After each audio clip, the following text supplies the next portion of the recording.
Our next story takes us into the English Channel, to one of the richest shipwrecks off our shores.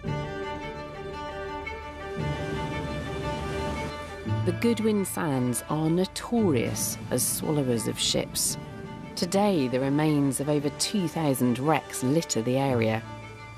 One of them is the Rooswijk, a Dutch East India Company ship that sank in 1740 on its way out to Indonesia. In the 17th and 18th century, Britain and the Netherlands were two of Europe's leading powers. Both were great seafaring nations, locked in a battle for control of the lucrative trade with Asia. For the winner, the prize was enormous wealth. The race for the East was a dangerous business, and it wasn't just about the wealth of individuals and corporations, but of entire nations. As archaeologists get to work on the largest underwater excavation since the Mary Rose, they're hoping to gain insights into just how high the stakes and the risks really were.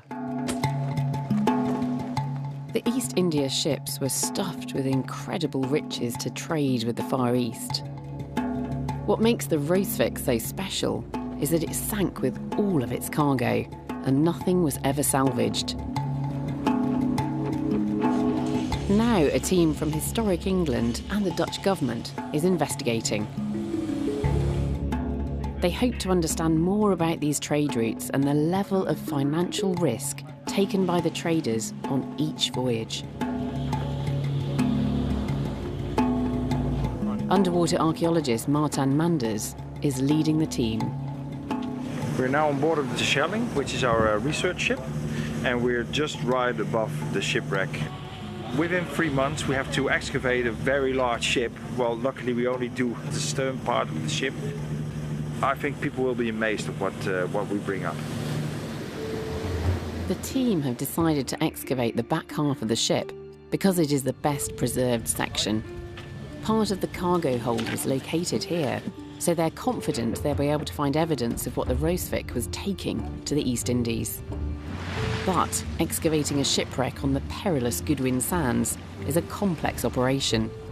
The unpredictable weather and strong currents mean that time and tides are always against them.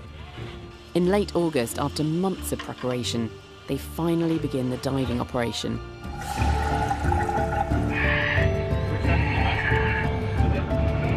Just to confirm, the plumb weight's a couple of metres off the seabed. Slowly, the ghostly timbers of the Rooswijk become visible amongst the gloom. The team gets to work using giant suction tubes known as airlifts to help them clear away centuries of sand from the wreck. Then their hard work pays off. They get their first glimpse of the Rooswijk's lost cargo. Over here we got a few of the artifacts that we excavated so far. These very nice jugs. Actually we found quite a few down there close together, so this could be that it was cargo, meant for trading. These tankards provide the first insights into the kinds of goods that were being traded in the Far East. But the team needs more evidence to find out about the true scale of wealth that was stowed on board. They need to explore further into the wreck. However, what they begin to retrieve is copper sheeting.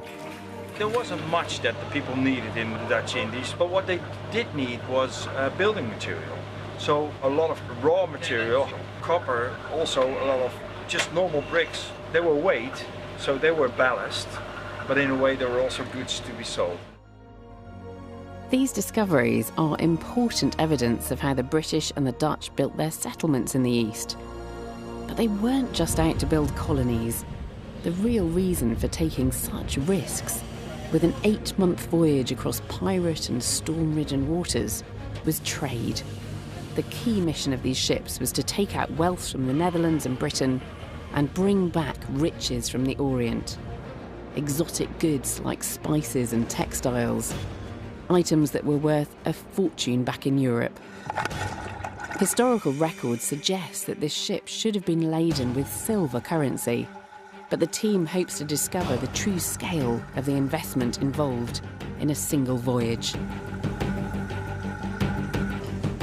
After weeks spent living on the research ship and diving day and night, they finally hit the jackpot.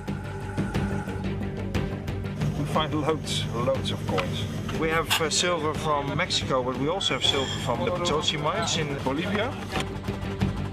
Piece of 8, so it's worth 8 reals. Most of the ones that we've got so far have been from Mexico. The Dutch East India Company, also known as the VOC, traded using Spanish silver. As the archaeologists continue diving, they retrieve hundreds more coins. But towards the end of the project, they make an unusual discovery.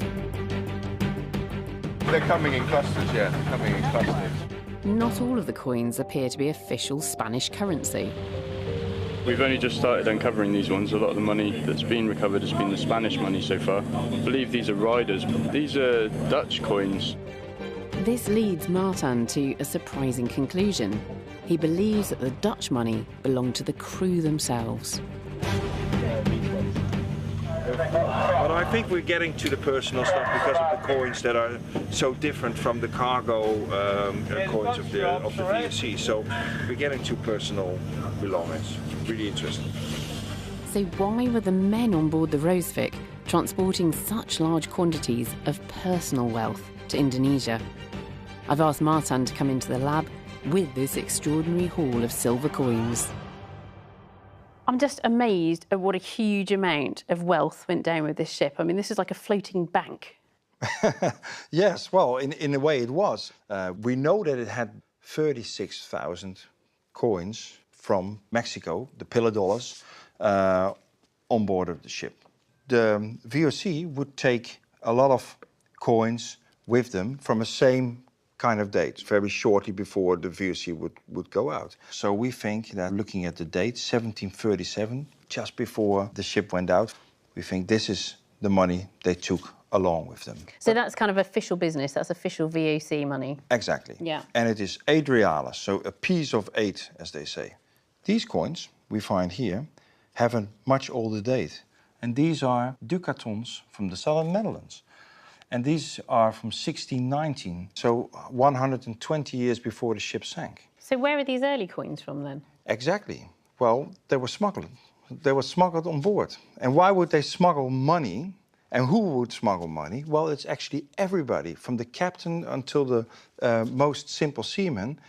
They would bring silver from the Netherlands to the Dutch Indies, because silver was worth more in the Indies than in the Netherlands. It's just extraordinary. So there's the official business of the VOC, and then everyone on board, from the captain down to the humblest sailor, also stood to make a personal gain from this voyage. Exactly.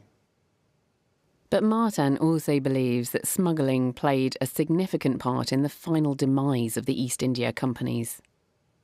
The funny thing about the smuggling money is that, although it was illegal, people would even borrow from official banks money to bring to the East Indies as well. And when they lost the money, they had to go to court, or the widows had to go to court. Yeah. And there was so much corruption that in 1795, the VOC was so much up to its debt that it went bankrupt, and all the assets of the VOC came to the Dutch government. So that was, what, 50 odd years after the shipwreck, the company went bust? Exactly. And I think what the shipwreck shows us is both, on the one hand, what there was to gain from this international trade, but also the immense risks that were taken. Well, that's exactly the truth, yeah. The East India companies were the world's first multinational corporations. They accumulated vast fortunes, but were prone to corruption and mismanagement. It was the Dutch that folded first. The British soon followed, but not before they'd expanded their influence in Asia. When the government took over the business, the foundations had already been laid for Britain's empire in the East.